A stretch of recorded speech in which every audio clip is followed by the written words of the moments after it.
Australia সিরিজে কি করলে গাড়ি পাবেন বাংলাদেশের ক্রিকেটাররা? নিউজিল্যান্ডের বিপক্ষে ওয়ানডে ও টি-20 সিরিজের পর এখন পাকিস্তানের বিপক্ষে টেস্ট সিরিজ খেলেছে বাংলাদেশ।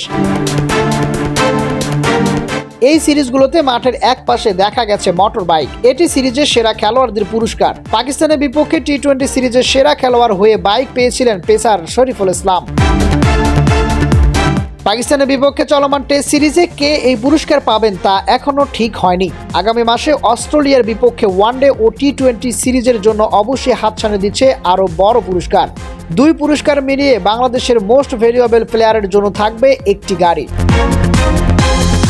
আজ মিরপুরে এ নিয়ে গাড়ির ব্র্যান্ড চেরির সঙ্গে চুক্তি করেছে বাংলাদেশ ক্রিকেট বোর্ড। এই অনুষ্ঠানে গাড়ি দেওয়ার কথা জানানো হলেও কোন মডেল বা কত টাকা দামের গাড়ি উপহার দেওয়া হবে তা এখনও খোলাসা করা হয়নি।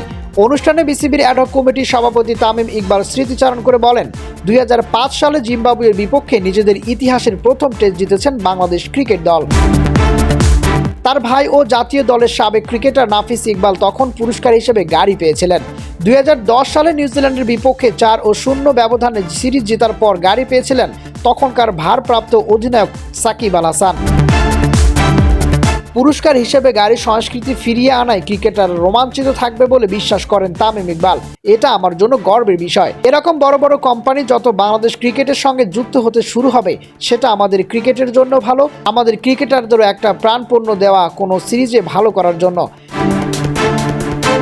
বাংলাদেশ অস্ট্রেলিয়া আগামী 9 জুন প্রথম ওয়ানডেতে মুখোমুখি হবে। পরের দুটি ওয়ানডে ম্যাচ 11 ও 14 জুন। এরপর 3 ম্যাচের টি-20 সিরিজ শুরু হবে 17 জুন। এই সিরিজের শেষ দুটি ম্যাচ অনুষ্ঠিত হবে 19 ও 21 জুন।